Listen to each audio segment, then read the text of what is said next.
Hello, my name's Ted, and this is the Issues of Life. And I'm going to be sharing about the gospel today. Romans 1:16 says, I am not ashamed of the gospel of Jesus Christ, because it is the power unto salvation. So what does that mean?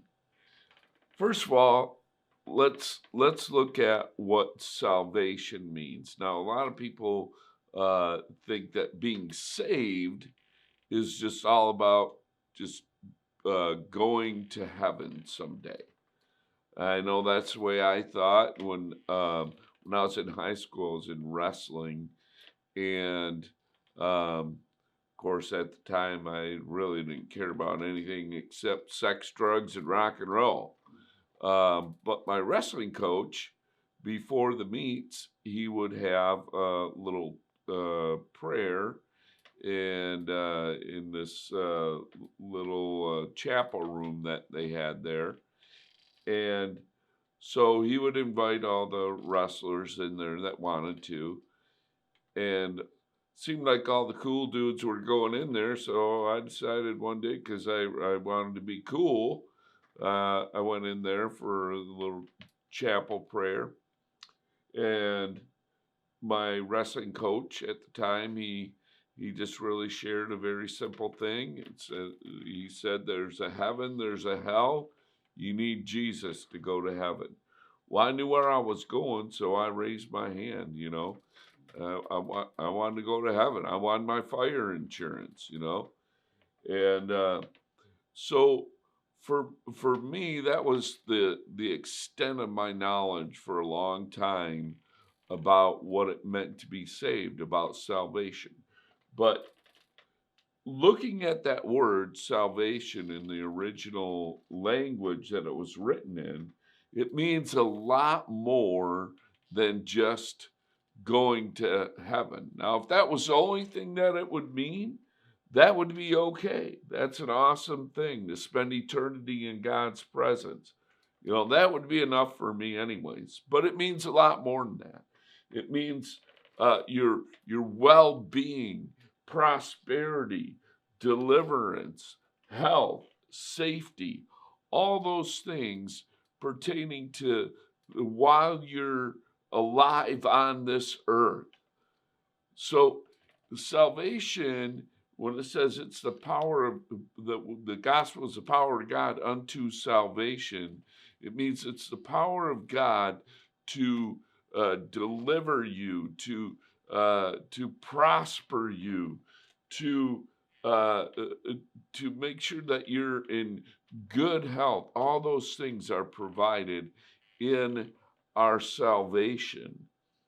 And um, so that's what that word means. The gospel is the power of God unto salvation. So what is the gospel? The gospel, literally translated, means good news. Well, what is the good news? The good news is that God rescued us from the consequences of our sin by providing his only Son, Jesus Christ, as an eternal sacrifice to pay for every single thing that we've ever done wrong, or that we're doing wrong, or that we will do wrong. And by removing all of our imperfection, it says he provides a way to make us righteous. In other words, he provides a way that makes us perfect so that we can have an intimate connection and communication with the God of the universe, the creator of all things. Now, that is an awesome thing. That's the good news.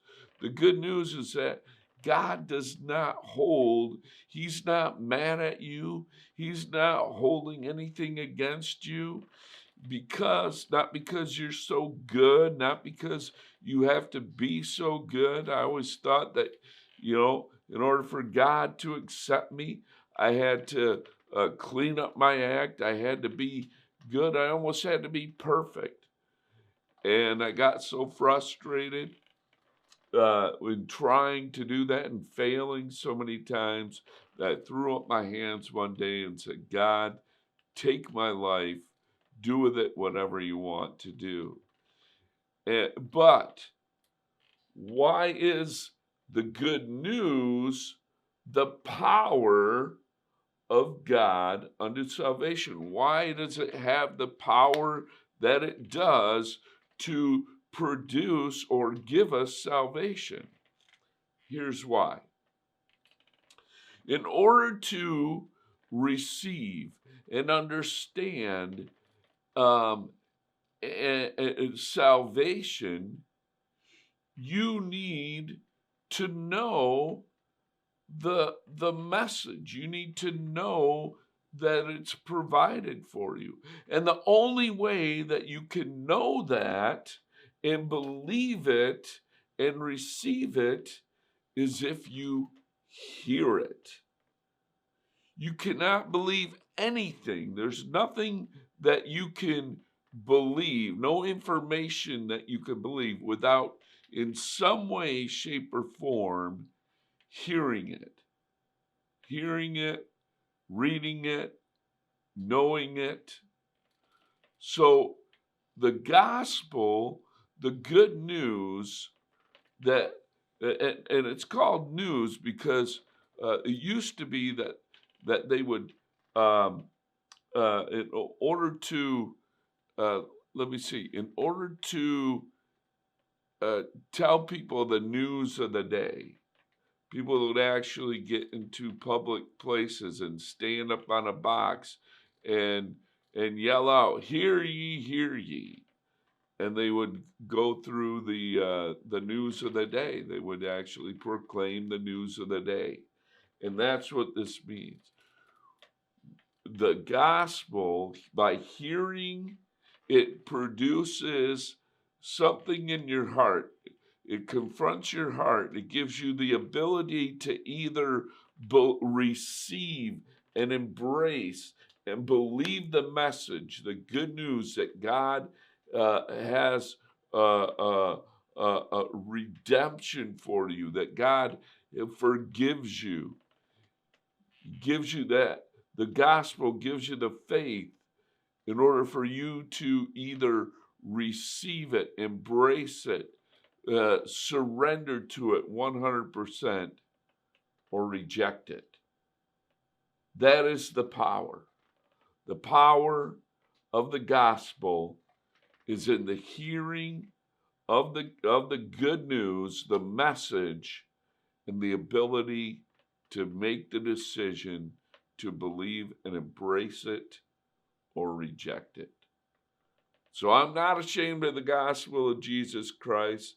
It is the power of God unto salvation. Believe it, receive it, walk in it. This is the Issues of Life.